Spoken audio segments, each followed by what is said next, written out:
After years of debilitating drought, a season of devastating bushfires, and now the unprecedented impacts of a global pandemic, the Monaro region stands firm in a sea of rolling mountains and parched plains. The residents, though, are hanging on by a thread. Farming is probably one of the hardest industries. Long hours, unpredictable elements. There's no textbook with weather patterns. We are at the mercy of the elements, well and truly. It's been a couple of years where it's been fairly tough. Nestled in the heart of Cooma, the McGufficks own a merino sheep farm. For Michelle and Ivy McGuffick, drought has been the most significant hardship for their farm. Drought is probably, it's very labour intensive, time consuming, because on top of regular maintenance or stock work, you've got that added pressure of feeding a stock, looking after them, because the drought has sort of continued for the last couple of years. About an hour from the McGufficks are the Walters, Ross and Sophie. Sophie, born and bred in Sydney's North Shore, in the quiet suburbs of Arunga, moved to Dalgety when she met Ross. And so for me, this is basically a dream come true. Like meeting a farmer and being down here, it's it's quite a different way of life, but the community spirit and the way that everyone's connected, it's like the community's one big family. Coming down here wasn't as rude a shock as what it would have been. I'd never been in a country area, but even still coming down here and finding your place in a community can be a bit challenging at times. Ross, a third-generation farmer, says the added pressure of family legacy has been a contributing factor to his mental health.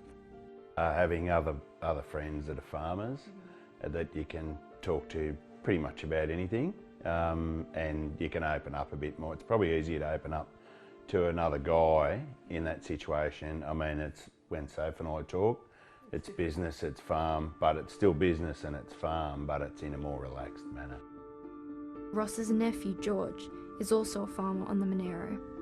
He says the pub is one of the biggest concerns in the community.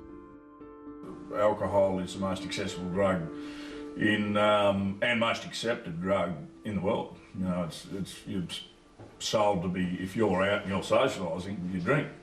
But realistically, alcohol's probably it is leading, to violence. So if it's in the right way, managed maybe, but otherwise, the big drinking culture, and I think that is definitely a concern, and it is throughout the bush. Grappling drought, natural disasters and extreme weather conditions have shaken this community to its very core. Farmers are struggling more than ever with the emotional and financial hardship the drought brings. Now has never been a more important time to talk about mental health. The community's everything, especially for me, I guess there's two sides. So, keeping the community together, as well as in the South Coast Rural Relief. I was the funder, I set that up, which is a charity Australia-wide now for drought, fire and flood. And actually COVID comes underneath it as well. And that's hence this other program I'm doing at the moment, which will be this weekend, is mental health clinics. I'm running equine clinics and then giving families the opportunity that don't have obviously the finances behind them to pull them together and get them away and hopefully be able to speak and free. So community is everything in the bush, and undoubtedly probably everywhere. Arianna Levy reporting.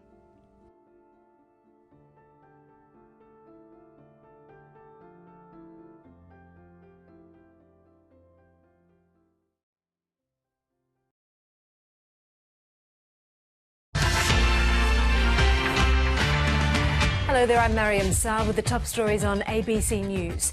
At least 76 people have been killed by a car bomb that exploded during morning rush hour in Somalia's capital. The blast took place at a checkpoint at a busy intersection in Mogadishu. Arianna Levy has the story. Scores killed and dozens more injured by a car bomb attack during morning rush hour in Somalia's capital. The explosion took place at a busy intersection in Mogadishu, where dozens of civilians, including students, were on their morning commute. Large plumes of black smoke rose above the capital, marking one of the deadliest attacks Mogadishu has seen. Police officer Mohammed Hussein stated the blast targeted a tax collection centre. Witnesses described the carnage at the scene and likened the explosion to the Mogadishu truck bombings of 2017. This explosion is similar, like the one in the Zorbay Junction back in 2017. This one occurred just a few steps away from where I am, and it knocked me to the ground with its force. I have never seen such an explosion in my entire life. The mayor of Mogadishu, Omar Mahmoud, said the government confirmed at least 90 civilians injured. A truck loaded with explosives was detonated at a busy controlled checkpoint. The explosion led to many deaths and injuries. The deaths are not clear yet, but the number is high, and the injuries are more than 90. We will have the exact number later. Most of those who died here were students who were going to schools and universities.